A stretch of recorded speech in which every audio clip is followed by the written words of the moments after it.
Hey now, Hey. welcome to Brian, Tokyo Record Style. I've been watching Brian's channel for ages. I can't remember exactly where I first connected with you, but it was probably doing some search around buying vinyl records in Japan or some Tokyo or Japan focused content. And there you were. And I started really enjoying your channel. And then, of course, as we said earlier, I got a chance to meet. But tell our viewers, when did you start your channel and why did you start your channel? Well, I was thinking about this, and I was thinking about how to maybe. I thought a question like this might come, and like, where does this sort of journey begin? And obviously, it starts with music. Obviously, it starts with like I'm in the kind of online creative space. I'm a photographer, and but I spent 10 years in Boulder before I came to Japan, and I'm originally from Tulsa, Oklahoma, and I'm the oldest of five kids, and I'm trying to figure out where this exactly comes from. And I've got my grandfather's Canadian, and he came to the States when I couldn't tell you what year, when he was like 21 years old, died when he was 95, just about 4 or 5 years ago. He spent most of his life in Canada, but he was a journalist, and he worked his way through from the like mailroom all the way to the like editor in chief, and his wife, my grandmother, was the editor of a magazine, and the word journalism was an early big word that I learned. And I remember that my family were journalists, and I don't know, we exchanged letters. Well, my grandfather and I always wrote letters to each other, and it was an opportunity for me to flex my English, writing credentials with him.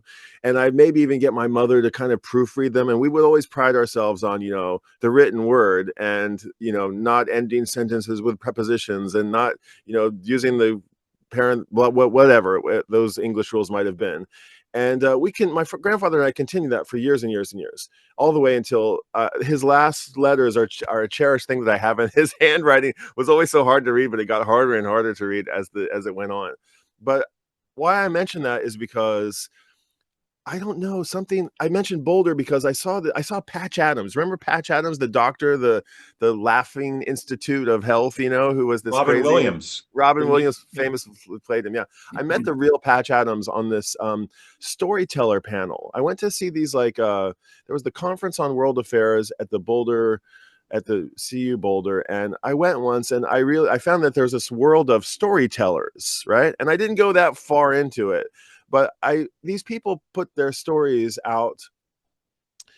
They shared about their experiences and about their work through these really compelling stories, and I don't know, it made a really big impression on me. So if you ask me where does my channel start, I should say music or photography or something, but I think it starts with storytelling before it starts anywhere else. I like telling stories. I like a good story. I like to be told a good story. I like to tell a good story. What do they say? I like to weave a good, there's what's, if Yarn. you yarn, right? Like, I love this quote from Tom Waits where he says, like, don't let the truth get in the way of like a great story. Yeah. So, he was famously born in the back of a yellow taxi cab on the streets of LA. Did he really? I don't know, but I don't care because it just makes for a good story. Yeah. So that's where the sort of roots of the channel is. And I was getting going with the photography thing, and it iterated a handful of times, and it's too long of a story to tell, but basically I through the photographing record collectors on the streets of Tokyo, I ended up winning a T-shirt from a stylist maker from Jico, and I wanted to send them a thank you message. And I wasn't a video guy, but I made a little video of me wearing the T-shirt. Thank you so much for the T-shirt. I love it. Go support this company. And I found out that the video was, I couldn't put a 3-minute thank you on Instagram or whatever, so then I put it on YouTube, a one of like 10 or 20 like completely unrelated videos. And I thought, oh, I should do that again. That's actually had the impetus. So that's how it started. It was just a thing. It was just an accident, like all things in my life. It was just like an accident. I stumbled into it. A And wonderful two and a accident. half, 3 years later, here I am. Yeah. So about 3.5 years ago, you started sometime Something around like 20. that, maybe less, maybe plus or minus a year. I'm not exactly sure. I'm not keeping that close to tabs. I asked people where they're based, but I think your moniker basically says it all. So Tokyo. Tokyo, yep. And I'm Yeah. right here in the 23 wards. Tokyo's, 23 giant cities that are all connected. And I'm in Tokyo proper, if you will, but I'm not in the city center because people don't really, but yeah, we're 20 minutes to Shibuya, 10 minutes to Shinjuku. It's great. We love it. We love Tokyo. Tokyo's a great city. Come, please come. Again, L, if anybody's watching, come to Tokyo. It's the best city in the world. I can vouch for you being a great host when I came, so Oh, thank you. cheers. Um, what's your experience been like in the period of time that you've been doing this? So, and more specifically, what has maybe surprised you about having a VC channel? Well, honestly, like one thing comes immediately to mind, and it's something that I'd rather not, I'd rather just gloss over, but it just comes with the territory. But I suppose it's like people wishing your failure, wishing for you to fail. That's bizarre. So like I remember the first troll that I got on my channel. I was so proud. I was like, oh my God, there's a guy leaving this. In fact, he said like, I think I was talking about the Velvet Underground, right? You'll appreciate this. And he said some snarky comment about like, the Velvets are an overrated crap, punk band who wore wannabe, blah, blah, blah. And I was like, oh, nice. Nice. A troll. I think that means something. I'm doing something correct, right? Yeah. And but there's been a little bit more of that. And I don't know. It's people who I think I think people like you and me, and I don't know, maybe not you less so, but like people who just are so enthusiastic about music and are so, I mean, it takes all kinds really, but I'm a little bit over enthusiastic about my passion for music and for art and design and creativity, and that is unsettling to some. So that's been like a thing that I'm trying to figure out that I wasn't really prepared to figure out. Meeting people like you and like, people coming to Tokyo and getting to connect and just like learning of this whole world of people like that's, I would say, I've lost the track of the question, but I think like finding like this whole VC thing, I was like, oh, look, all my friends they're all here. Like, this is where they all are. Welcome home. I was like, oh, never thought to look there. And then when I got in, I was like, whoa, wait a second. Everybody's welcome here. Okay, I see. Okay. And it was kind of like, maybe I'll just, yeah, I'm not sure if I need to be so close to the center of this thing. So yeah, I'm pushing and pulling, and I've even had a couple of moments where I've been like, how long these videos take to make, how much passion you put in, how much effort you put into them, and only to have somebody be like, you suck. You're like, what? And you're like, you sympathize with those Hollywood people who are like, they say, don't read the reviews. And then you get 10,000 great reviews and one bad review, and it's just bong, and it never goes away, and you can't like unhear it. And that's been enlightening a bit. It's a good I guess it's kind of like that whole thing about the Buddhist kind of thing where, you don't get what you want and then you react to it and then you have a moment where you can kind of like be meta and go, wonder why that bothers me or why would I care about that, you know? Well, I was saying to somebody else, I said, I think maybe I'm gonna like, there's a possibility I could like eject from this whole thing. I just like it takes so much energy, but I love storytelling. I love the act of sharing, right? But there's just barely enough to make you want to be like, throw in the towel.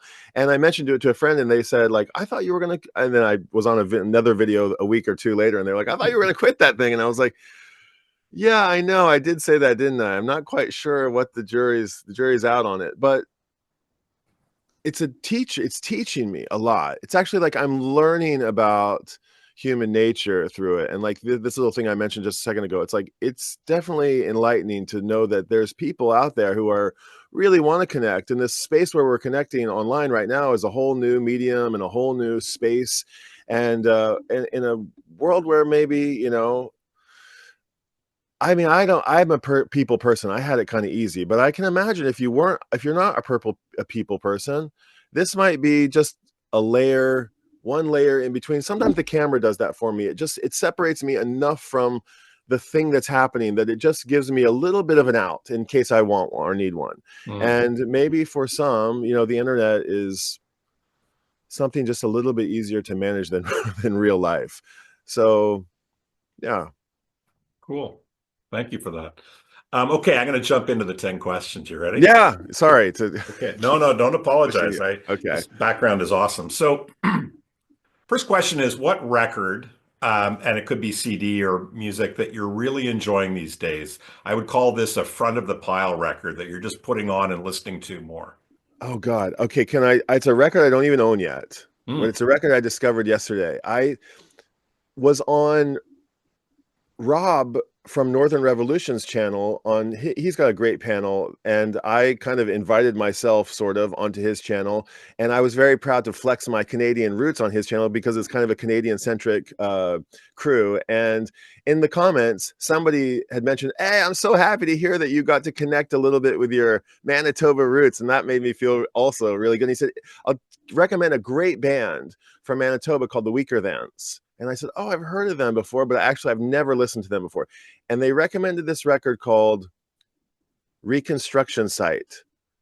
Do you know the record? I don't. I know of the Oh my band, but I God. don't know their So music. this was all another kind of homecoming. I tend to like go for, I don't know. I like this genre called anti-folk, which is sort of this like punk. It's like kind of a sweet punk. I don't know how it's sort of, yeah, it's a folky punk thing, and Right.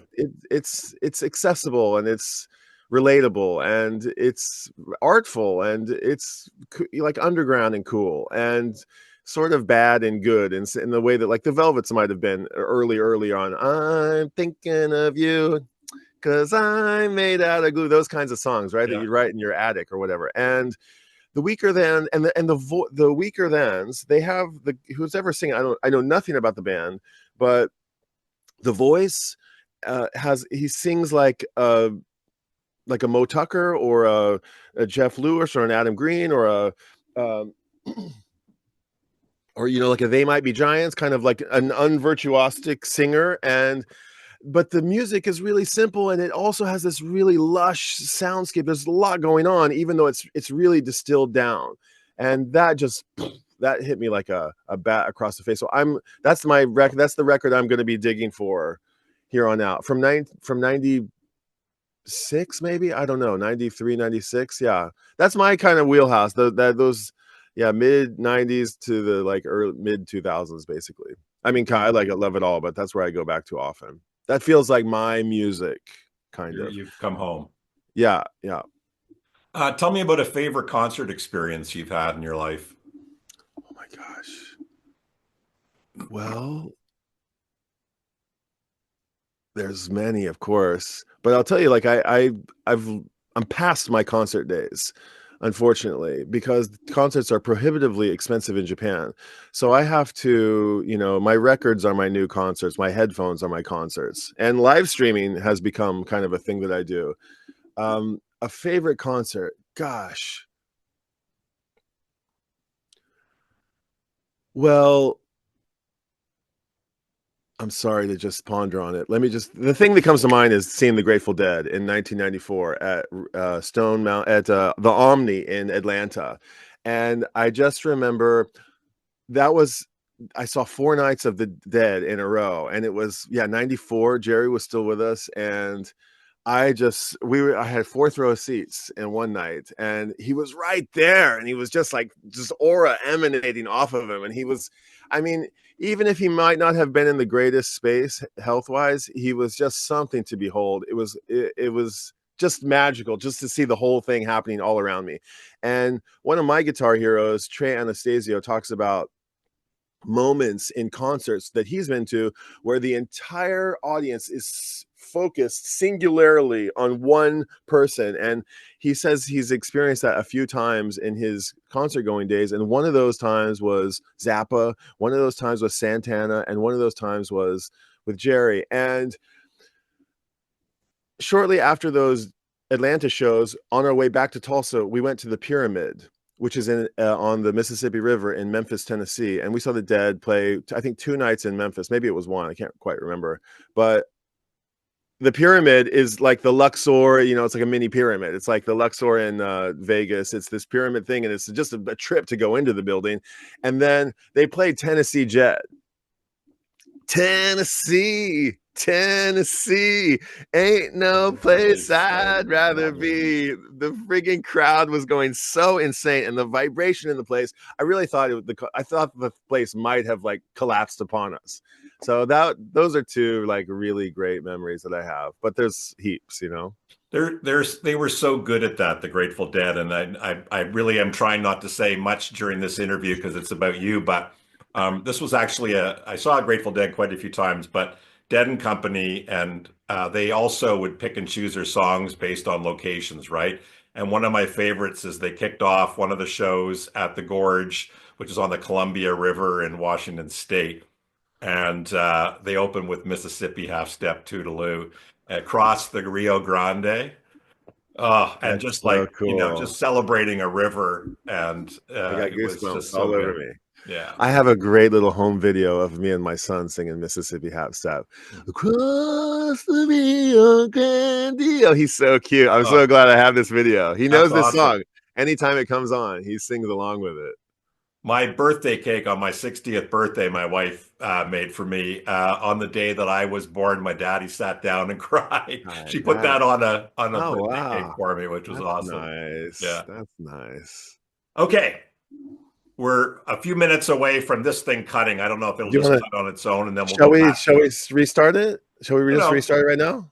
Well, no, let's do one more. So, Okay. a favorite Bowie record.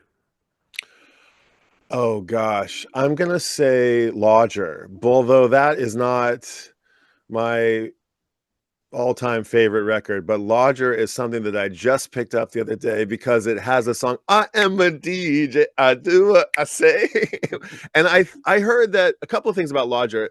The reason I even have Lodger is because somebody who was in this Japan vinyl tag thing that I put forward, one of them did answered all the prompts that all 20 of the prompts that I put forward.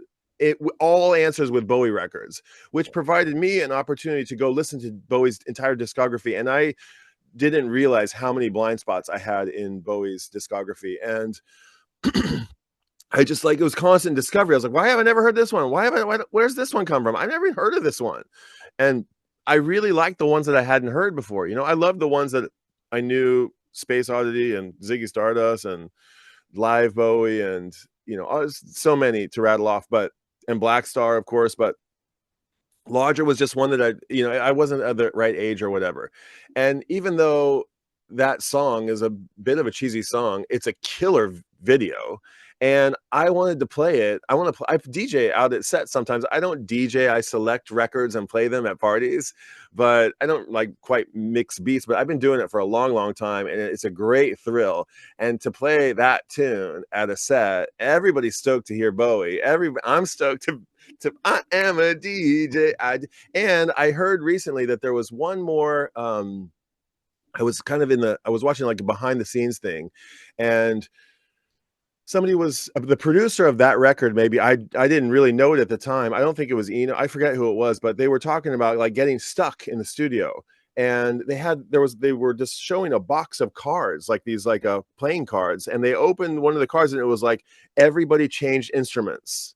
It was like these prompts that would help you get unstuck in the studio. You know what that And was, right? That's Brian Eno's thing that he always would bring that to okay, when he was producing something, as he'd have those cards to unstick people and it change things up. was an Eno, I guess. I didn't think it was Eno, but it must have been. And he says that the one that they all switched instruments, that when that card came up, they did it on the Lodger record. And I was like, oh, that's so cool. Like to be playing guitar and be like, I don't know what to do. I don't know what else to do.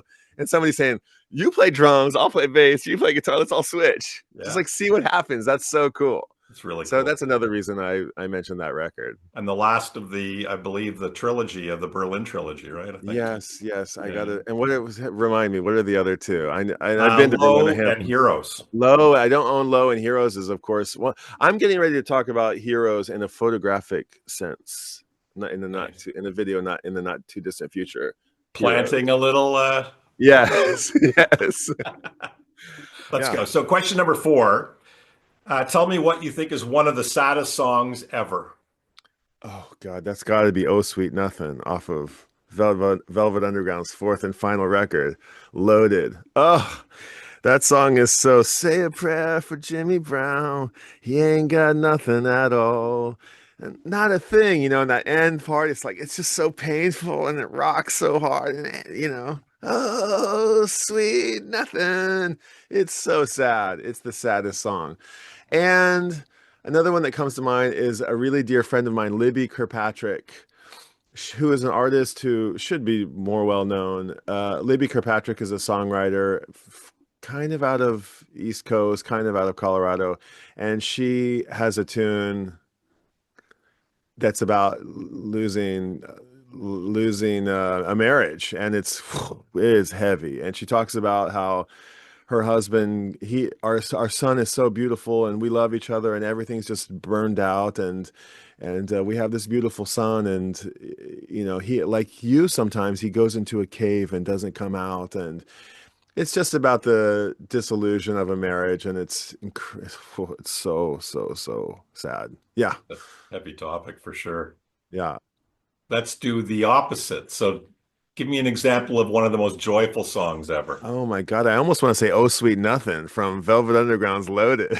It's like it's a catharsis. It's just like, oh, sweet nothing. I ain't got nothing at all. I'll go with that. I mean, it's just like I sing that song at the top of my lungs every time that I hear that record. Um, it's such a perfect, masterful ending to such a wonderful collection of songs. I really feel that record is a complete masterpiece, from rocket to here comes this, or to not here comes the sun. Here Who comes loves the the sun? who loves the sun. Thank you. Wrong band. And to rock and roll and Sweet Jane and train coming around the bend. And it's just like I love this record so much. And I've loved it from my early music loving days. I've discovered the Velvets by way of Oliver Stone's The Doors movie. And but then somehow my love for the band Fish led me to yet another level of musical appreciation for the Velvet Underground when Fish covered in its entirety as a Halloween musical costume gag the Velvet Underground's Loaded from beginning to end in this ceremonial Las Vegas Halloween shows that they do every year. And at the end of that thing, oh, I couldn't believe it because nobody knows what they're going to play, right? Right. And can you imagine like going to a concert? Hold on, I might be out of focus here. Can you imagine like going to a concert and you getting the playbill and they're gonna play your favorite record of all time, and you're like, is this a dream? Like, am I in the Truman Show? What's happening? And they played this record, and at the end of it, I mean, it was one of the most joyous. It was one of the most joyous memories of my life. So I'll go with "Loaded." Yeah, I'll go with "Oh Sweet Nothing" from "Loaded." And I think it's a good example and proof that joy and sadness are close buddies with Yeah, each other. exactly, Yeah, exactly. cool. Um, so you get up in the morning and lo and behold, your whole family has gone out for the day. They're doing their stuff. You've got the place to yourself. You've got a cup of coffee or a mug of chai. What's your first record of the day? It's something that I haven't listened to in a long, long time. That's the morning to be like, what are we going to do this morning? And it's going through the records this way and being like, I haven't. Maybe it's a blues record. Maybe it's like Howling Wolf. Maybe it's something that doesn't shouldn't be listened to on a Sunday morning, but it's the chance, right? Oh my God, there's nobody here who's going to complain about Howling Wolf. It might be Sonny Rollins. It might be a comedy record. It might be Cheech and Chong. It might be the Wedding album. It might be jazz. It's just going to be something that's like that I don't reach for that frequently because those records I keep kind of handy, the Bowies and the Flamey Lips and a few Japanese records and I don't know, some obscurities that I picked up, but I'm going to go for probably something old, and yeah, Howling Wolf, some greatest hits off Chess Records sounds about right. That's great. Perfect. Um, one of the most underrated bands in your estimation. Oh God, it's 100%, 10,000%. The Amusement. The Amusement. THA, the Muse, Musemeant. It's like a triple entendre. The Musement, the Musement, the Musement. It's this incredible band. Let me see if I can rattle off the names. Nathan Moore. Nathan Merciful Moore is one of an American treasure of a songwriter guy. I don't know. It's like the Llewellyn guy. I mean, somehow he just got like skipped over. He just didn't get his moment. I mean, he has a moment. He's done very, very, very well for himself. But he should be like Bob Dylan famous. This guy When is when did he release his music? Or he's probably got 5 to 6 to 7 years on me, and he's on YouTube and he's making records. And forgive me, Nathan, if you ever watch this, that I'm not to say that he isn't out there. He very much is out there, but he's a musical hero of mine, and his songs have everything of life, that everything that you can, every possible emotion of life that you can find out there are in his songs, and coming in and out with such magnitude and force. It's an overwhelming talent.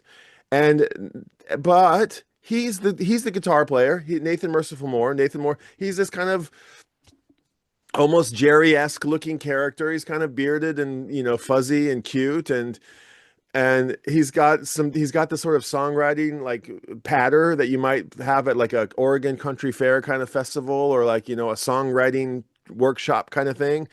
And he's self-deprecating. I think he spent a little bit of time, I could be mistaken here, like in the Florida Keys. So he might have like a little bit of like a wayward, island hopping sort of, Ikiki lone wolf sort of deal. But I'm not sure. But then he's tuned up with this gal called Amy Curl.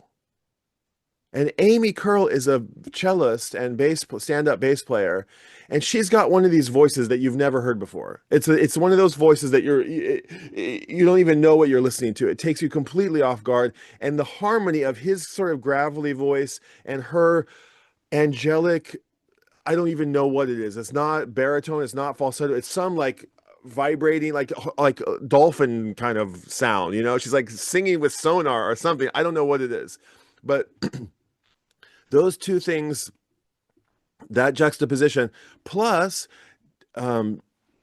Dave Tiller on mandolin, gives it this like folk thing, and the mandolin with the stand-up bass, and then finally Enion Teller, I think I'm getting Enion Teller, David's the mandolin player's wife, plays fiddle. She plays violin and she plays fiddle. This is a four-piece. It's two guys, two girls. There's a drummer sometimes, and sometimes there's not a drummer. Oh, God, this band is it's like the biggest band that ever could have been, and they just imploded. Like there's too much love and too much, inter blah blah blah, and it just imploded. It was so good, and but they're not together now. They're no, done. and it's a crying shame, and they can't be together. It was too good. It was lightning in a bottle, and it broke the glass. And yeah, they made 3 or 4 albums. I cannot sing the praises of this band enough. The Amusement from Santa Fe, I want to say, or Taos, from New Mexico, from somewhere in New Mexico. Amy Curl, she's one of these. She's from like the Appalachian Hills, like she's like Appalachia, and she's like, she never had a TV or a radio, never heard music like coming off from a speaker until she was like 20 years old. And that's where she gets her musical plan, by playing in the hills with her family. And I don't know if I'm like over dramatizing it, but this band, The Amusement, man, go dig them up. Look up, what's the record? Never Settle for Less, and also Sweet Things are two really good ones. There's one that, anyway, okay, I gotta stop talking about it. I love this band, The Amusement. Most underrated band ever. Thanks for sharing. That'll be great, and hopefully people will check that out on YouTube. You definitely will be rewarded if you do, I promise. Van Morrison or Jackson Brown? Oh God, I gotta say Van Morrison, although I love Jackson Brown, but I don't really know Jackson Brown. But Jackson Brown is sort of the soundtrack of my like teenage youth. My parents, that was like a record in their collection. And I was thinking about, there's a scene in High Fidelity when he's rattling off like his second girlfriend's top 5 records, and it was Carole King and James Taylor and Jackson Brown and Seals and Crow or whoever it was. It was like they rattled off 5, and that Elton John, and those were my parents. Sort of that was what they listened to, and the Beatles. I mean, maybe that's a little bit too young for them, but anyway, I just grew up in that sort of sweet, smooth '70s, sound of the '70s, like growing up in the back of a station wagon. And so Jackson Brown has is a place in my heart for him. But like Van Morrison, he sang the song of my first real love. Our song was Into the Mystic. Mm. And there's That another like foghorn one, blows. yeah, let that foghorn whistle blow. You'll know I'll be coming home. Yeah, I mean that song spoke to me like yeah, that was probably the first like real soulful song that really got inside me. And probably I still listen to it. And of course I think it's Otis. It's Otis Redding, I think. No. It's Van Morrison. It is Van Morrison. I'm sure it's Yeah, Van. yeah. But yeah, I have to go with Van. I hear that, people are down on Van Morrison for political reasons or whatever. I don't really get into that much. I don't hate the musicians for I kind of separate them, generally speaking. Not always, but Yeah. and Van Morrison is so goofy in The Last Waltz with his like one-piece leotard thing. And I didn't know Van Morrison was. I think I thought he was black for a lot of years. I thought, yeah. I think I was surprised to find out he was like Irish or something. Right? He's Irish. He's Irish. He's Irish, yeah. I was like dumbfounded to find out. Okay, Joni Mitchell or Aretha Franklin? These are great questions. Impossibly hard. I gotta go with well, I gotta go with Joni, I guess, but Aretha, it doesn't matter. Today, right now, I go with Joni. Tomorrow, I'm gonna go with Aretha. But like, I love Aretha's story. I love just the force that Aretha is, and how she did. I love her story, and I love her music, and she's so powerful. And like that performance that she does, You Make Me Feel Like a Natural Woman. She's singing to Carole King at the Kennedy Center Awards, and Mm. she's playing the piano, right? And then she plays the whole song, and then like the third verse comes up, and she stands up and she takes off her fur coat, and the whole audience is like, these are not people in like tuxedos, and like they all come to their feet and like, you make me feel like a, and I'm just like bawling. I was so emotional and powerful, and what an American treasure. But Joni's another one who's just, I think Joni led me she was a teacher in a way that like I didn't like her music when I first heard it, or I didn't like, it was like Bowie. Like I couldn't get it. It was too sophisticated for me to really appreciate. And it was like through a relationship she was like, no, Blue, you need to listen to this and you need to love it. And if you don't love it, you need to learn to love it ASAP, or we're not going to be pals. And I was like, okay, I'll learn Joni Mitchell. And then that led me to like yeah, Jacko and Mingus and that stuff, and free, Mahavishnu Orchestra, and it took me a lot of like rabbit holes. And Joni is just the supremely like the coolest that there ever is. And I mean, she made the word cool. She makes the word cool. Am I saying that right? Whatever I'm trying to say. She is the epitome of cool. There's a performance, I think, the Isle of Skye. Did you see this documentary? I don't think so. There's a new one that came out. It's not that old. I think it's the Isle of Wight, I think, or Isle of Skye. It's one of these like big festivals in the '70s in UK somewhere. And the crowd's getting real rowdy because they fenced off the place. And there's a gajillion people on the outside of the fence who want to get in. They're getting ready to come in, and there's some headliner who's supposed to be there who's not there yet, and they're like getting flown in, and Joni's supposed to go on at night, but she's not. And so the promoter's being like, this crowd is getting real rowdy, can you please go out there and play? And she's like, no man, I don't do that, you got me set for this, I'm not messing around, I mean business around here. And they were like, please Joni, you're our only hope, like we can't do this. And finally she was like, you know what, you dudes like need to get your shit together. If I was putting this thing on, like none of this would be happening. And she just kind of takes control of the situation in such a badass way. And then she gets out in front of the stage in front of the audience, and she's playing the first songs, and they're like Santana or whoever they're shouting for, and they're totally disrespecting her. And she just stops and she's like, "Look, whoa, whoa, whoa, whoa! You're coming here to see music, and like a lot of people are putting a lot of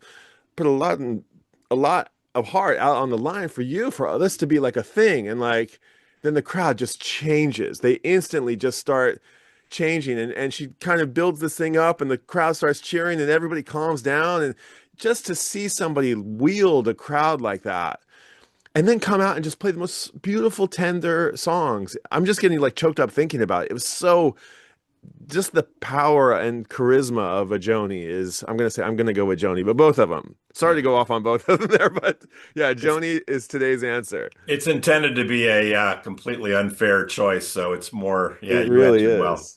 Okay, last question of the Oh 10. my God, I don't want the last question. I want more Well, questions, there will be Fitz. five of your own Okay. customized ones. So, three must-have desert island discs. These are three records that you would have to bring with you on a deserted island.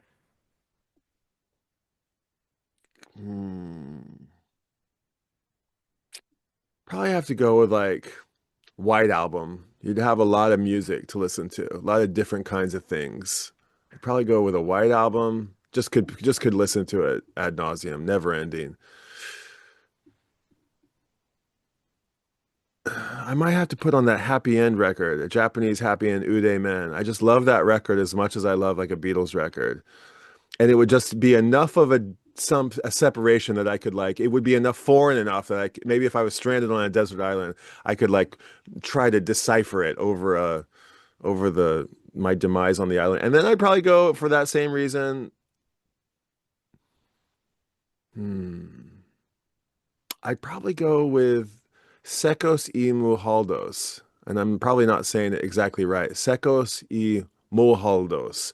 They're a Brazilian band that their self-titled record debut, Secos y Mujaldos, Secos. E is like the and sign or Y, Secos y Mujaldos, or something like that. They have a gorgeous, like a Beatles, a Abbey Road level of appreciation sort of record that is a masterpiece. It's so good. It's this Brazilian guy named Ney Matogrosso is the front guy, and he's kind of this like a little bit of like a Freddie Mercury character. I'm not even sure if that's a correct characterization, but he's got this. If you see performances of him, he's channeling he's either from the Amazon or he's channeling the Amazon, but he wears this like psychedelic imagine like if aliens like came, landed in the middle of the Amazonian forest and like gave their, costumes to the natives living there. And they emerged into the cities. This is what this guy kind of wears on stage is this crazy sort of like kabuki-esque, performative art, and he's got the voice that matches it, and the bass and the drum, the rhythm section is so sick on it. And there's a song on that record called Hiroshima, and so it somehow connects it to Japan a little bit, and they sing it, and the audience, I don't know what the lyrics are, right? Again, it's like sung in Portuguese, so I don't know what the lyrics are, but you can hear the word Hiroshima, and I think you can pick out words, and you can hear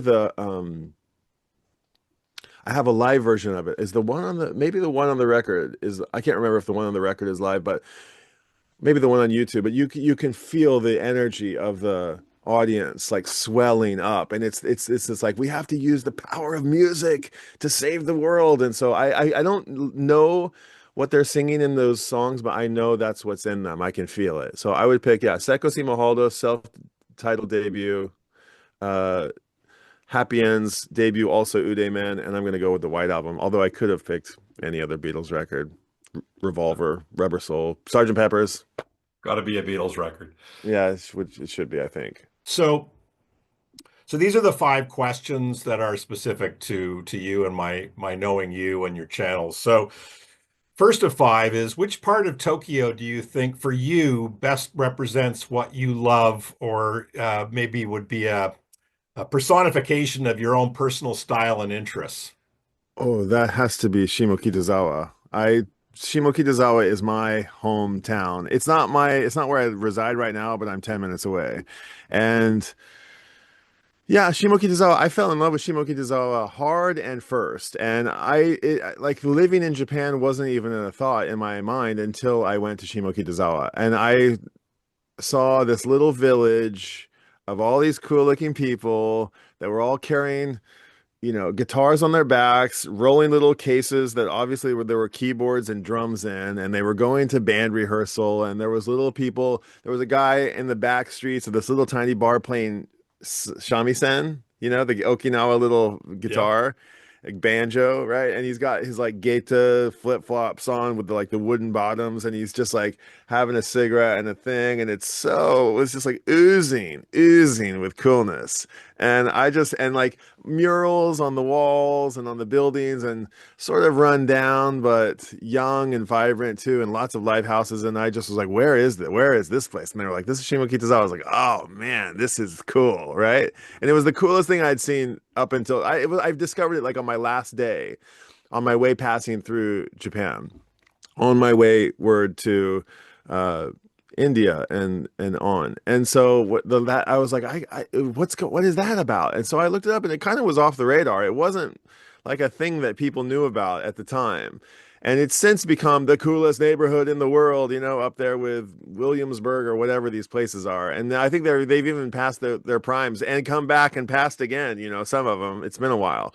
But Shimokita has always been, it's got this pulse, it's got a pulse, and it has like it's changing a lot, and they because it's a fire hazard, because they can't get the fire trucks in there, because it got built. The Odakyu line after the war, one of the major train lines that wanted to get basically down to Yokohama, they wanted to build 4 lanes out of Shinjuku Station. And they thought they could just persuade people with cash, and these people, and they got the land beyond Shimokita was available for purchase. The land in front of Shimokitazawa somehow got secured, but it was this little pocket that they couldn't seem to, like, people weren't willing to sell their lands. They weren't willing to, like, let the train come through. And it just has this kind of like vibe, and that I think that permeates its history and its just the attitude of Shimokita, maybe less so these days, but it definitely has this counterculture thing that I've always loved. There's lots of cool neighborhoods in Tokyo, but the one that I'm like can walk around and be guaranteed that I'm going to see somebody that I know, and not even talk to them, just be like, yo, what's up? High five, and just keep on walking. See you next time. Yeah, is in Shimokitazawa. It's our little village and everybody's got kids now, and everybody's grown up, and we're not at the bars every other night. So it's changed a bit, but it always has that feel for me. What about you? I'm curious. What's your neighborhood? Is it for you? I love that area. In some ways, You're I've an East always Sider, liked right? what's that? You're an East Sider kind of a bit, Yeah. right? Yeah, I Kurumai mean, and when I was living in Tokyo, I lived in a neighborhood which is basically gone now around Oshiage, which is near the what is it, Sky Tree or whatever? yeah, man. It's Yeah. all probably changed since you So, were, yeah. yeah, I mean, it was all it was I'm just forgetting all these terms now. It was like downtown Tokyo historically, right? It was Shitamachi, right? Shitamachi, yeah. And so, in the winters, because we didn't have any heating in the house, so like in our Gaijin house, so there was a Sento right across the street. So I'd go to the Sento at night and get warm as much as clean before getting into bed because it was cold. Um, and the back streets of Oshiage and near Asakusa, I just love that area. Like I'd go on my bike and I would do this recording on a high 8 camera, and this is how lo-fi I was. I had my Sony Walkman and I would tape the earpieces onto the condenser mic of the high 8 video camera, and I'd play like David Sylvian and Brian Eno music. And I would just put like books in the sort of mamachari bike up high, and I would bike through this really like literally shanty town of corrugated metal and old wood and all of that. And, and it's all gone now. It's like completely changed. Well, And where's so, that footage? We well, want to I've see. got it. I've got it. I keep Oh thinking I've got man. to edit it. And like from a quality standpoint, it's very low quality, but Who it is a cares? great memory of a different part of Tokyo that doesn't exist anymore. Wow, that's very cool. I mean, Mm. what it really, I mean, there's no wrong answer, right? It's like everywhere is cool, and I mean, I just happen to like stumble. Of course, I happen to stumble in sort of the cliche cool, one of the cliche cool places, but. Give me, any nondescript neighborhood in Tokyo. They all have their special charm, and I just happened to like find Yeah. this one, and I kind of had to elbow my way into my whole little scene. They were like, "Why does this guy keep showing up who doesn't speak a lick of Japanese?" And like, why is he obsessed with this circle of people? And eventually, you know, I became part of the wallpaper. But it was, yeah, I love Yeah. Shimokita. It is still yeah, it's still one of my most beloved places in all of Tokyo. But I also have Kichijoji is in the other direction. And Koenji is not that far away. Even just like the college town Meidai down the road is nice. Even my little local Hamadayama is charming. So everywhere is Yeah. cool. I love Tokyo, the Yeah. whole city. Yeah. There's so much to explore and get lost in. So when I think of your channel, I think of your interest, as you mentioned at the outset, of photography, I guess visual art, style, like including fashion, obviously motorcycles, which is less of an interest to me, but that's okay. I'm going to ask you about your like a visual artist. It could be a photographer, it could be a painter, or whatever that you find very inspiring or that is very important to you. Well, there's so many, and there's sort of like cliche answers I could give, but I think I'm going to go with one of them. I love portraiture, but I'm not going to go with my portraiture heroes. I love, Irving Penn or a Avedon or a Sally Mann or a Annie Leibovitz, but also have I'm partial also to like street photography and the decisive moment and reportage on the streets, right? And a photographer that is ubiquitous now, but wasn't at the time when I discovered him, was Moriyama Daido Moriyama. And Daido Moriyama is a living legend here in Japan, a living legend among street photographers.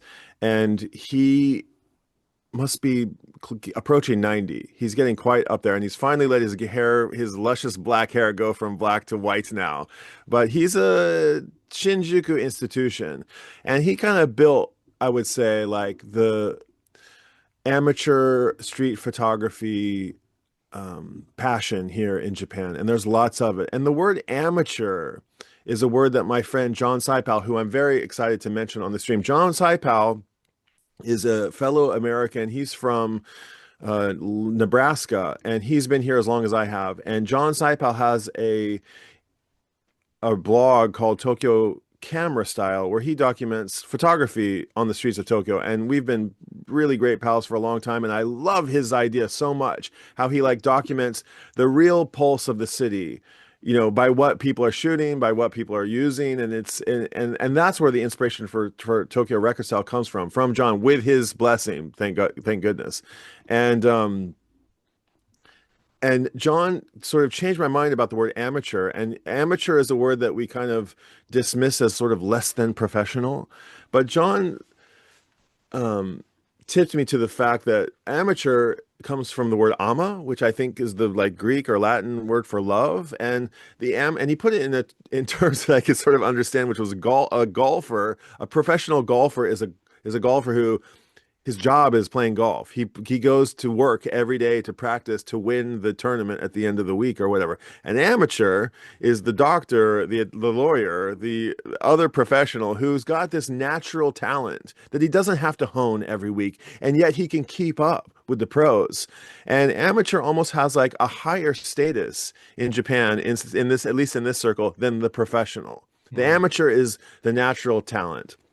And not to suggest that Daido Moriyama is an amateur, because he's not at all. And I think he, cut his teeth in the studio and shooting editorial and I don't know what, but he eventually found his way to, basically photographing the undersides of Tokyo, the sort of grit and grain and gravel of the city, and sort of the outcasts and the misfits of the city. And he did it in a way that was actually, I have bizarre, just coincidentally, I have a copy of like William Klein's Tokyo. This is a killer, highly coveted book. But it's this is To from like Tokyo, and it has like these. And William Klein is, I would say, probably has 10 years on Moriyama, but he's documenting basically life in Tokyo. It's kind of like the Americans for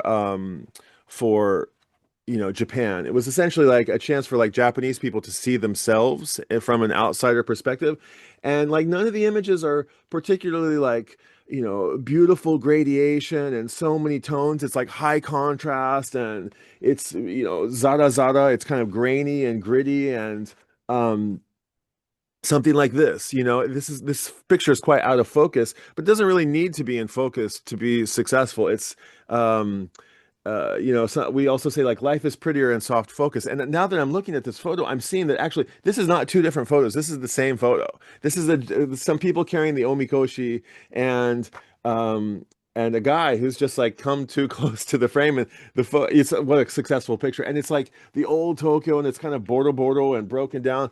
And I'm sure that they're probably contemporaries, Dido and William Klein, but Moriyama basically he even took that like a layer, a one more punk layer down. He got more gritty, he got more gravelly, and he talked about this one thing about how when we advance film on the in the camera on the winder, like sometimes when we get to the last frame or when we're like advancing the film to get to the first full frame, we kind of have a couple of throwaway shots.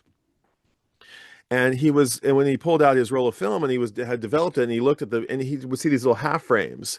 And they're typically things that we just throw away and we don't pay any attention to. But he wondered about like the importance of them and why do we discount these images? Why are they less than the full frame images? And he just kind of got a little bit conceptual and heady about it in a really fun and clever and subversive way. And you see that sort of thinking throughout the composition of his work, and you see things that shouldn't really be beautiful, and just um the way that you might find like tons of melody in a Clash album, you can find like tons of beauty in a Moriyama record. There's just so much um sophistication and beauty in sort of like a cigarette butt, something that you wouldn't really see, but the tonality and the juxtaposition and the tilted horizons and the sort of just like madness of it all, it's disorienting, but it evokes really a real sense of Shinjuku especially, but Tokyo on the whole. And he's also gone to Rio and I don't know. So he's been all New York. He's used his vernacular to photograph all kinds of things and topics and subjects, but um he always has kind of the same instrumentation with the photos. And I just like he's just cool and everything that he photographs is, oh man, it just oozes with cool. So I'm gonna go with Dido. Although I do love, a classic Vogue cover, perfect, or an Ansel Adams, gajillion gradation. I mean, I love it all. But today the answer is Moriyama, Dido Moriyama. Dido is his first name, Moriyama is his last name, and we sometimes say Dido Moriyama, and sometimes we say Moriyama Dido, Dido-san. That's great, and I feel like you've kind of educated us a little bit. I think many of us know Richard Avedon and Ansel Adams and stuff like that, and love their stuff as well. But that's something I don't know. And when you showed those pictures, I know it wasn't Dido, but that idea of amateur or whatever, that the idea it feels like you're there more. Like when you look at something that is just really beautifully composed and it comes across as a piece of art, there's a little bit of a removed from the subject, right? And you appreciate it as art. And then when you get something which is like that street kind of feeling, to me, it feels like you're being sucked into the actual scene. That you've hit the nail on the head because like that image that we looked at, that is, if we see a portraiture of a beautiful woman who's going to be on the cover of a magazine, we don't go into that studio. We're not led to that place, right? It Mhm. doesn't, it's quite two-dimensional in that way.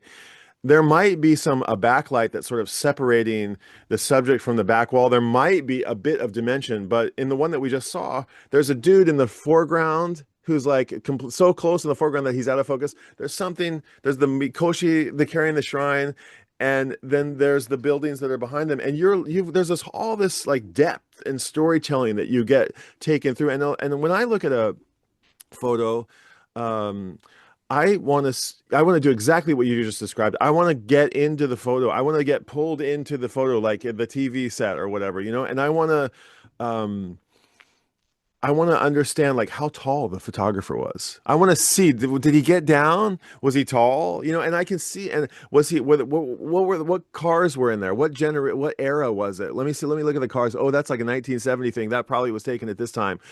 Oh, look, the street lights are a little bit different than they are now. Or look, they don't have those, look at those shoes or whatever those details might be. They definitely um, give you context about your place in history, or your place in time, or your place in the world, for sure. That's Mm, definitely, I think, exactly what you said is exactly what I chase when I'm enjoying photographs like those. that's awesome. Thank you. Okay, so question three. Um, I've got these three, what I would call music culture scenes, but focused on music at different times in different places. I'm going to mention these three, and I want you to choose either one of those three scenes that you would want to be dropped into. This is what you would want to Cool. experience. And if you have another one that would be more desirable than one of these three, then pick that one. Just come up with your own. So number one Interesting. would be the Laurel Canyon singer-songwriter, the Joni Mitchell, Neil Young, CSN, including Frank Zappa, and all that kind of scene, late 60s, early 70s, outside LA, right? Second one would be London, 76 to 78, Clash, Damn, Sex Pistols, Stranglers, all that kind of punk scene. And the third one would be the New York CBGB scene of maybe just before that, like 75 to 77 or 78. So Television, Blondie, Talking Heads, Ramones, all that kind of stuff. So would you pick one of those three, or would you come up with your own scene that you would prefer to be dropped into? I freaking love this question. This is such a cool question. It's such an imaginative question, and it's such a hard answer, and it provokes so many musical ideas. Well, I can say the London punk scene, I would not, my brother is like deep in the punk ethos, like as deep as one can go, like as one can go, as is possible to theoretically go into the punk ethos. He is there at the bottom. He is with his one lonely flag. He seems to be the only one left down there, but he has and I've hung with him and his cohorts, and like he's a couple years younger than me, but it's hard. Like I just don't have the credentials to hang out with them. I can't keep up. And it's like, and I almost lament people who are so punk that they can't, um, that they're so unwilling to, to join society in even the slightest way, is to capitulate on these punk values.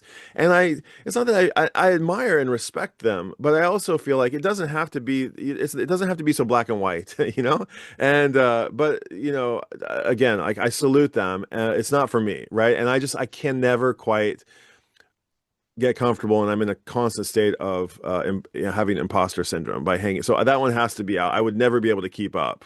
And that's not anything to say about them. It's purely to say about me. The Laurel Canyon is where I feel like is the safest place to go. And I've had a few Laurel Canyons in my past, right? I had a little Laurel Canyon situation in Tulsa. Had another little Laurel Canyon situation, and even more of one in Boulder. And I've been to actual Laurel Canyon and hung out with musicians who are there. But that is kind of the safe place, and that would be fun to like be on the couch and hanging out with all those people and being like feeling like cool that you're in with the gang. But like to not be able to really contribute, except like when everybody leaves the instruments and goes and has, a coffee or a smoke or whatever, that's when I'll go be like, can I play this bass for a little while? Is it okay? That's the only time. And then just hoping that somebody might be like, why don't you play bass in our band? It would never happen. I just don't have the chops, right? Though I do love to play, and if all the B team got together, I'm happy to lead the B team or sit I'm happy to Well, be on the B team. Phil Lesh didn't play the bass when he was asked to join Grateful Dead. Yeah, bass is not my instrument, but I do love playing bass. But I would have to say that the CBGB era is the most exciting one. Like that's the one where I probably have like not enough creds to keep up the same way that I wouldn't in the London scene, but just barely enough to like hang on.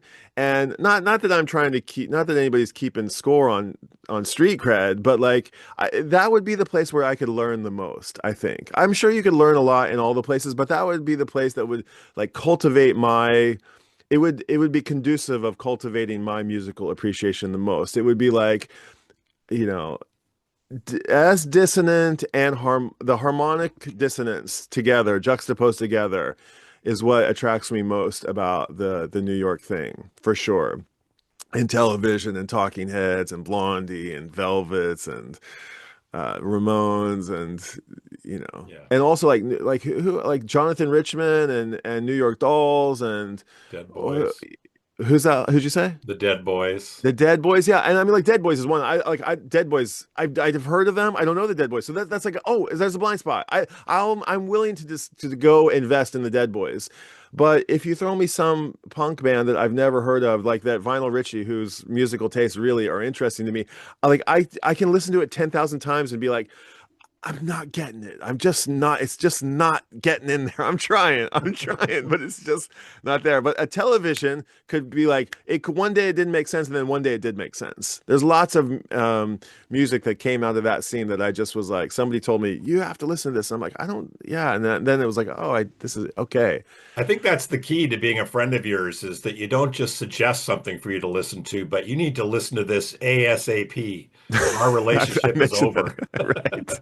I've had a few of those ultimatums over the years. Yeah. Two quick things on that. So thank you for the sharing. One of them is um, uh, you might be interested in Thurston Moore, Sonic Youth's autobiography that just came out recently. Oh, And he interesting. was in New York right around the time of like Suicide and the Ramones and everything. And he talks about going to those shows and just being absolutely like he talks about being a fish out of water. He didn't know what the hell was going on. It was exciting and kind of terrifying at the same time because there was so much in your face, both intellectual and musical atonality and things like that. But there was so much performative stuff that he just said it just absolutely excited the heck out of him. And it's a good read, his autobiography. I forget I'm what it's gonna check called, that but out. Thurston Moore. Thurston Moore's new Yeah. autobiography. Sounds great. Second one is when I asked my friend of mine, he doesn't have a VC channel, but he's one of my friends that I've had, as a music cohort of mine since first year university.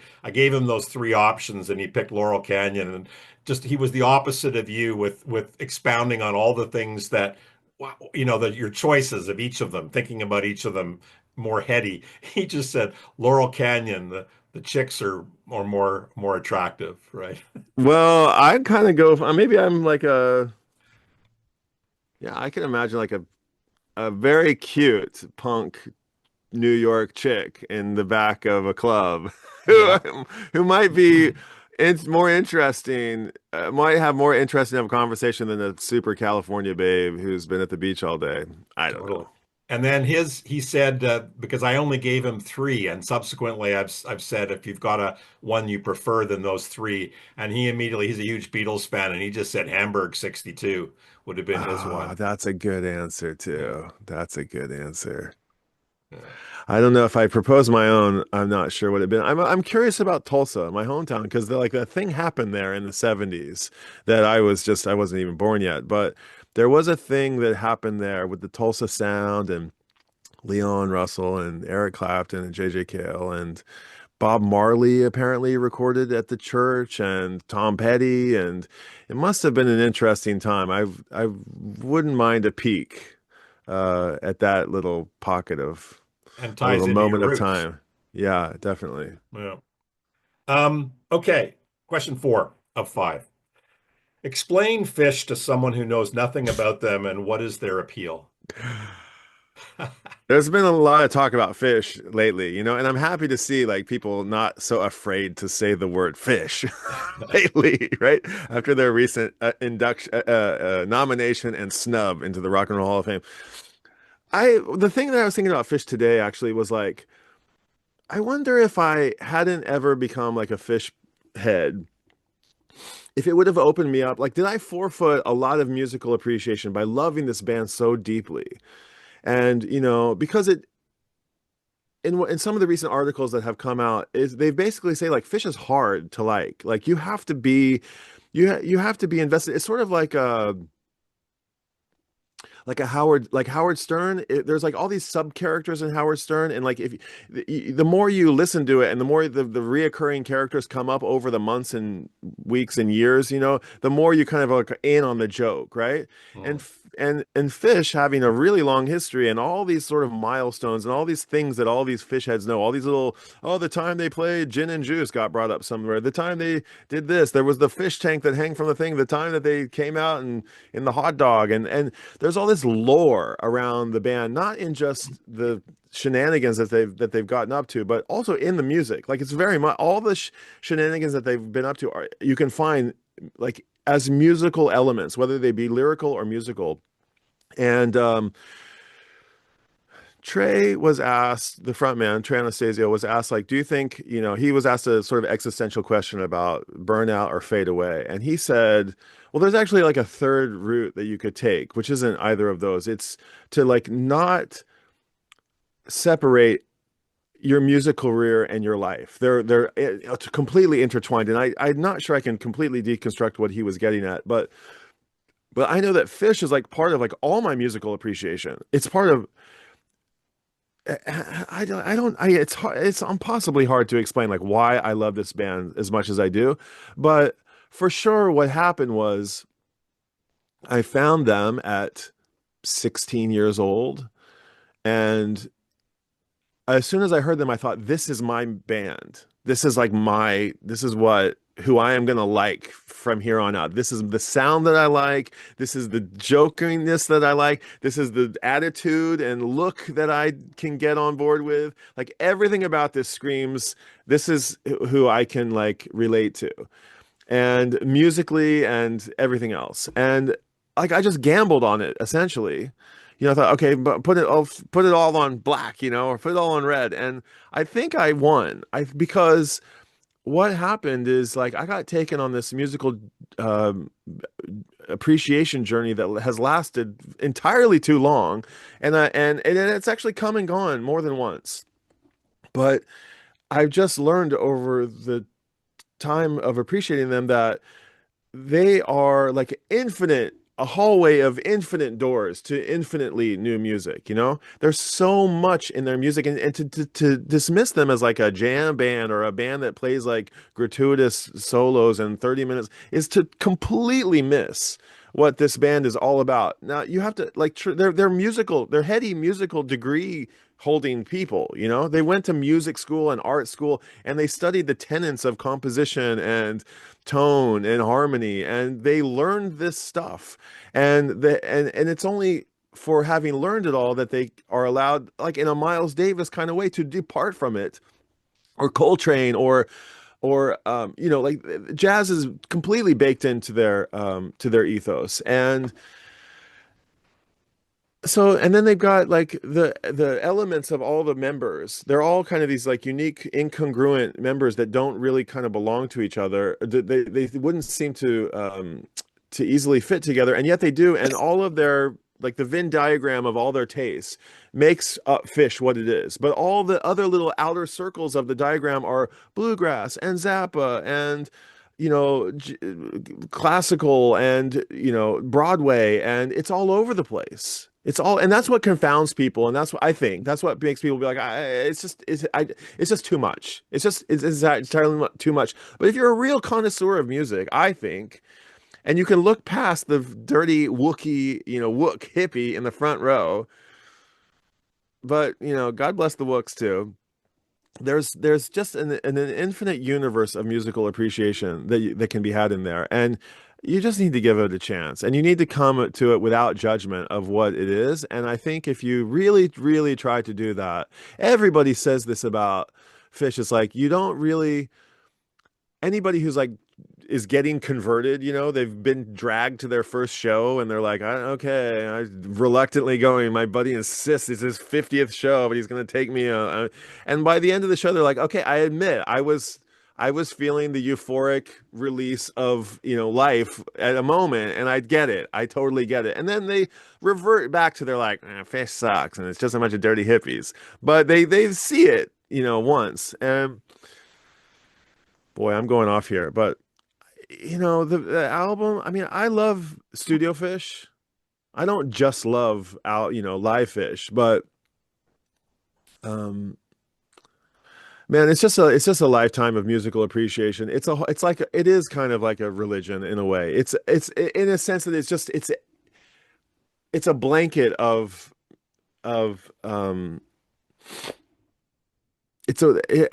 I don't know how to even explain it. It's a lot. It's a lot of musical appreciation, but you come to it and then you leave it, and you come back to it and you leave it, and it isn't exactly like religion. Boy, I'm really having a hard time trying to articulate this, but there's there's there's just a lot of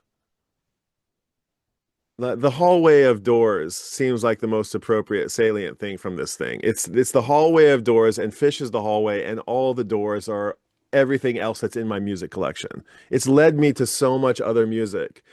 And one little extra point I want to mention about it is that they have this wing of their musical apparatus that is like dedicated to doing goodwill projects and getting people healthy and supporting musical education.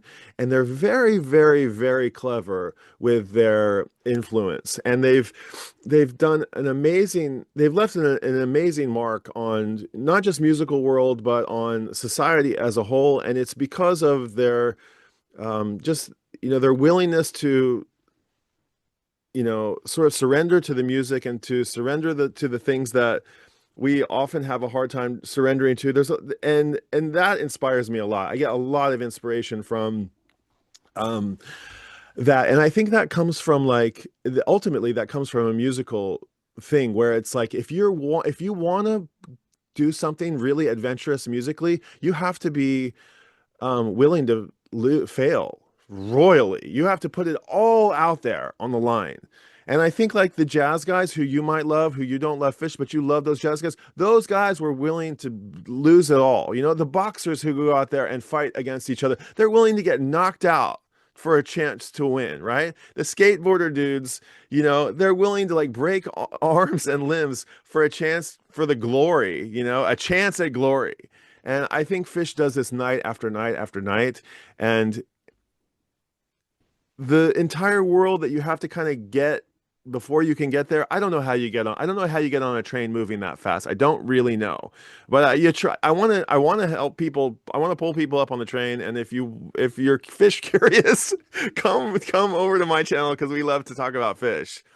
Go check them out if you haven't already. Yeah. They're a cool band. When I thank you for that. I know it's hard. It's the same kind of thing when people try to describe Grateful Dead and why the Grateful Dead were such a great band, sort of originally with Jerry, right? It was nothing about perfection. There was, sometimes the singing was flat or there were performances weren't all that great, but it feels to me like my getting into the Grateful Dead allowed me to open up my mind to the possibilities of jazz and other forms of music because there are these little like worlds within songs, right? Including, and somebody say, well, what kind of music do the Grateful Dead play? Well, they play bluegrass, they play rock and Right. roll, they play space rock, stoner rock, they play, I mean, it's just like it's everything. And then jazz, they'd cover Miles Davis songs, and so I think it's to be experienced, right? And I remember being in a parking lot at Dead and Company post Grateful Dead, and somebody was playing Fish, and I was like, "Oh, this is really good. I don't recognize this. What is it?" And they go, "It's Fish." And I go, "Oh yeah, I've heard about Fish. So what album should I get?" And they smiled at me and they go, "You got to go see them live." And of course, being a Grateful Dead fan, it's like, got it, got Got it. it. And Yeah. so I still have to do that. I really, one of my favorite YouTube clips is actually, or songs is Fish doing Talking Heads Cross-Eyed and Painless. And there's one in particular where it looks like Trey is talking to the other band members and he's saying to them, let's do that Talking Head song. And they're like, yeah, cross-eyed and painless. And he's actually looking at them going, do, do, do, do, do, do, do. And then they all get it and they just like lock in. And it's just so good. And it's like, these guys, how did he have to explain that? And then they could play it that perfectly. There's when Mick Jagger inducts the Beatles into the Rock and Roll Hall of Fame, he mentions like when I heard that there was a band from Liverpool who had a hit in the charts and that with a bluesy harmonica, I about felt sick, and he talks about how the Beatles came out of nowhere and eventually they found their way to London and the Stones were playing a concert and suddenly, there they were, the four-headed monster, he calls them. John, Paul, George, and Ringo. They didn't go anywhere separately at this point. And I love that image of like the Beatles being like the little band of brothers, right? And they're going everywhere together. And Fish definitely riffed on that for sure. They forged, even the Beatles, I don't think did it as well as Fish did. If they had given the chance, maybe they would have been able to. But the friendship and the fellowship and the like brotherhood that comes with just like complete commitment to the band, like you to be able to be like, yo, still waiting. It's the one that goes, Yeah. Yeah. and like you have to be on the same. Okay, and if you've worked with somebody for long enough, or you just get attuned to them, and that's part of the amazingness of Fish too. Is like they're so tight. They're so tight as a band, and they've worked really really hard to be that tight. Not to impress us, but because that's what gets them off. Hmm. Like the same way the music gets us off. Like if we could do it, we would do it, but we can't. And the tightness, like you were sort of saying before, about you need to have the structure and the understanding of the rules to be able to break them, so that the tightness allows them to have some like what's the word? Kind of like some, Latitude to like yeah, within to that depart. structure, Yeah, right? And they can exactly. all kind of move and weave within that structure because they're so in sync with each other and skilled and knowledgeable. Okay, so here's the fifth question, the customized five questions for you. So the last one, and you're probably going to smile because I have it's something that could lead to the story that you told me in Bar Martha, Simon and I in Bar Martha, or it could be another story, I'm sure. But tell a favorite story of meeting a musician you admire. Oh goodness. Well, there's a couple. I've told a handful of them. I just met Patti Smith the other day. I saw that. Uh, and that sort of ties into like the time I met Lou Reed. And is that the story you're fishing for? No, okay. There's another story of me It's meeting Lee. local to your upbringing. Okay, all right. Here's the story is I'm okay. When I was a kid, I said to there was a there was a TV studio right around the corner from where I lived, and or a theater. There was this theater that they turned into a restaurant, but I remember the marquee as a boy, and I remember the sort of neon lights of it, and I remember that I think my dad used to take me there to do like things. I don't really remember, but I remember going into this dark space. I remember there being like TV cameras and kids, and I thought there was like a kids show in there. Was there not, Dad? You took me because it was right around the corner from our house. And he said, yeah. And I said, I was it like Uncle something or other? And he said, no. What do you? And I said, I remember like a guy with like a long gray beard and a big hat. And he said, long gray beard. And I said, yeah. And wasn't he on that TV thing around the corner? He said, I don't think so. And I said, yeah, he had the long gray beard, long gray hair. And he's like, not anything I remember. Oh, he said, oh, I know who you're talking about. You're talking about old crazy Leon. I said, yeah, who was that guy? He said, oh, he used to live across the street from us. He used to come around and um yeah, he used to play. You loved him. He loved you and you loved him. He'd come and play with the dogs and the cats and you got along real good with him. And I said, oh, what was it? Was he on TV or something? And he said, no, he was Lynn, what did old Leon, crazy Leon do? And she said, Leon Russell. And my dad said, yeah, it was Leon Russell. And I said, the Leon Russell? And my dad said, yeah, the musician and the Tulsa musician. I'm like, no, no, no, no, Dad, the world famous Beatles playing with Leon Russell, the Leon Russell. He said, yeah. He said he used to come around and like hang out, and my dad, he used to have a girlfriend who lived across the street or something. And yeah, you were chummy with him when you were about two, when you were a little tyke. I was like, you have got to be kidding me. And he said, no, no, it's true. So then fast forward about 10 years, and Leon is coming to Tokyo. Okay. So we're all big Leon fans. Leon's hometown hero. He's not on my dad's radar like he is on my radar, apparently. But he comes to town, and my friend's doing sound for him. And another musician who I befriended over the years was also playing a second piano in his band, and the whole band actually kind of became pals. But my buddy was doing sound for him, and said, "Hey, you want to come to the show?" And I said, "I'd love to," you know. And he said, "You can meet Leon if he might be willing to chat you up." And I said, "Well, actually, I've met him before. I think I met him when I was a little kid." And Matt said, "Well, you can come tell that story to him if you come backstage." And I said, "Oh my God!" So I go to the show, I get welcomed backstage, and all the young guys are hanging out, having, drinks and snacks and stuff. And Leon's nowhere to be seen. I said, okay. So my friend Ben says, you want to meet Leon? And I said, yeah, I do. Is he here? And they was like, yeah, he's in the back room. So I go into this back room, and like literally I pull back these like velvet green curtains, and he's sitting there by himself in like an armchair with like sunglasses on and a cowboy hat and this big long gray beard and a cane, like he's the king of the world. And I'm like, maybe I don't want to meet him anyway. And they're like, they push me in there, right? And I go into the room with Leon. I literally genuflect in front of him because he's like too old to like stand up. And I get down in front of him, and I said, "Oh my God, Mr. Russell, it is such an honor to meet you. My name is Brian. I'm a huge fan."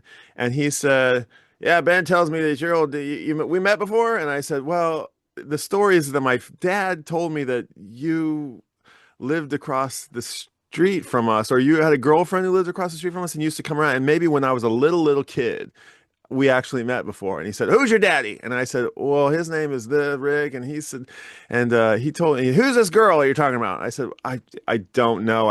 I didn't really get that detail." And he said, "And your dad, how'd you put this together?" And I said, "Well, I was asking my dad about this TV character I thought it was. It turned out to be you." And when I said, "Who was that guy?" My dad said, "Oh, that's old crazy Leon. We love old crazy Leon." And he said, "Your daddy called me crazy?"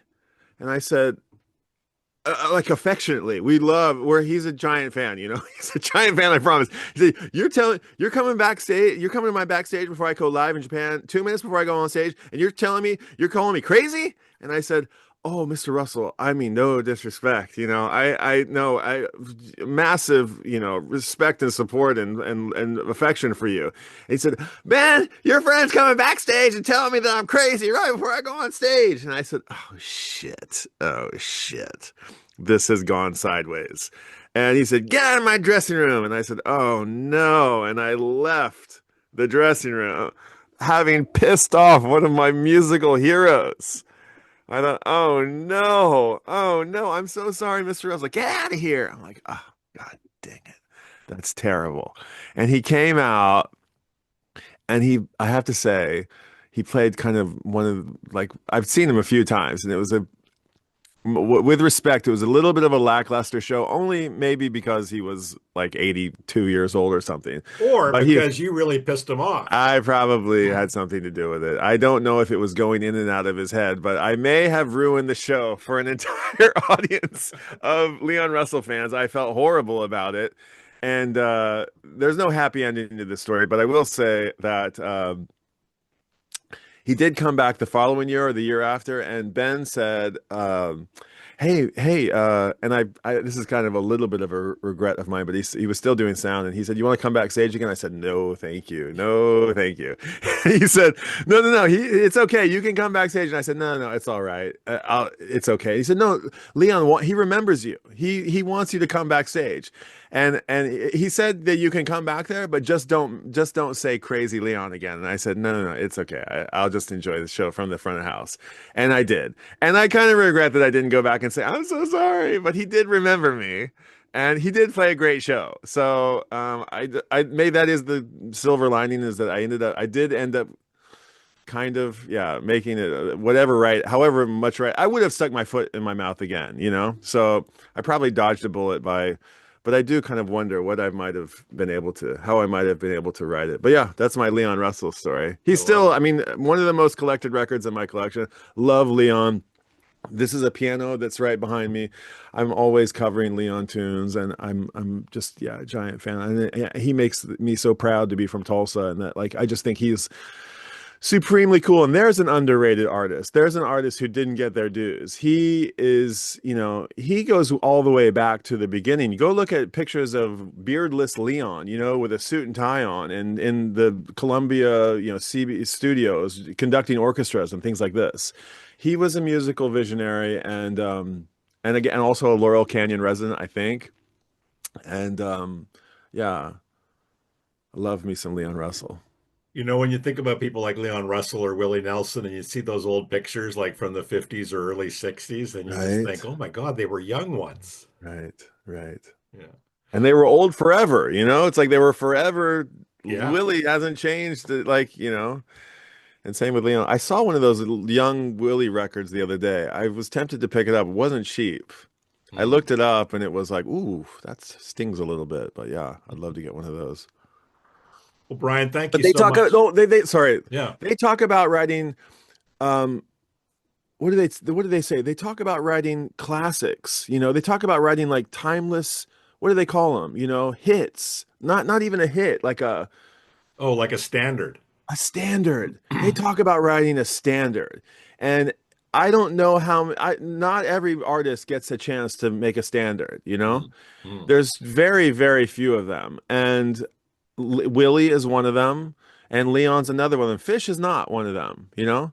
And none of the other bands that I think I mentioned tonight are at that level, you know? Maybe a Beatles tune, but yeah, very very proud that that's another level of musical, you know, respect and appreciation, the standard. And I'm happy to love that all the way from, you know, the standard all the way down to, you know, the Ramones. It's like, and everything in between. I love it all. I'm here for all of it. The world isn't big enough for all of the love, for all of the music and all the greatness that is being performed and written. And yeah, So true. yeah. Um, I want to thank you for participating. This was really great, and also is another excuse for us to get together. So there'll be many more of these, but thank you for participating in this Thank you, Q&A. Fitz. It was a thrill, and this was fun, and they were great questions. And I Thank salute you. you for going for it. This is a really fun forum, and I really am grateful for you including me in it. Thank you. Oh, absolutely, my pleasure.